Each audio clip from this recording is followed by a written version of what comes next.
For BamaCentral.com, I'm Clayton Connick here with your Monday morning edition of the Extra Point. I'm joined by Bama Central's Katie Wyndham. Katie, obviously, Alabama softball is 20-0 on the season. Been very impressive. They swept the T-Mobile Crimson Classic, beating Texas twice and Miami of Ohio twice. What was the storyline from the weekend there at Rhodes House?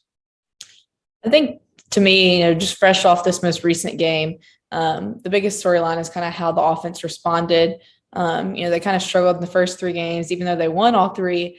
They kind of struggled to get things going, get hits.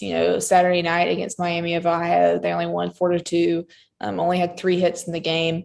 And today they had 13 hits, scored 10 runs, kind of got things going again. And, a storyline I know a lot of people are interested in is Montana Fouts pitching in all 4 games. She started the Friday game and the Sunday game and then came in relief on Saturday, which is probably not ideal for them. But as Patrick Murphy said after the game, it's kind of building up her endurance for times when she might have to do that in the postseason. Last year in the SEC tournament, she pitched 3 days in a row.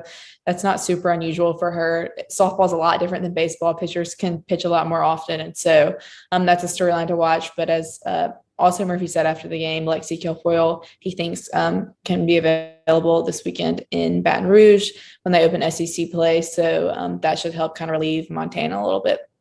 Yeah, Alabama finding a way in all those games there, even if, having to throw some arms more than they'd like to. But obviously Monday's game has been canceled against Eastern Illinois with some inclement weather. So Alabama will go straight into SEC play in Baton Rouge next weekend, like you mentioned, Katie. So, give us a little preview of SEC play for Alabama softball.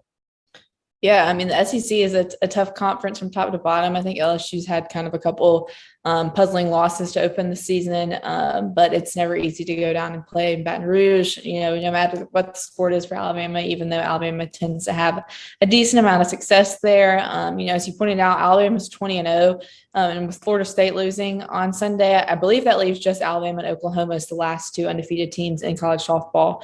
And so this will be a big test for Alabama, going on the road to open the SEC series. I would expect that if Lexi Kilfoyle is available after, Murph said she'll pitch on Tuesday at practice and kind of see how things are. I would think if she is available, Montana will start on Friday and Sunday, and she would get the start on Saturday. But if she's not fully ready to go, then I would still think Montana would start Friday, Sunday, and maybe you see Jayla Torrance on Saturday.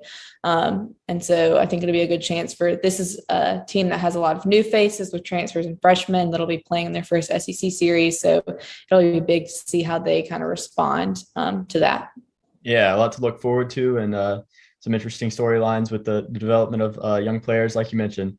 For BamaCentral.com, I'm Clayton Connick. That's Katie Wyndham. Thank you for watching.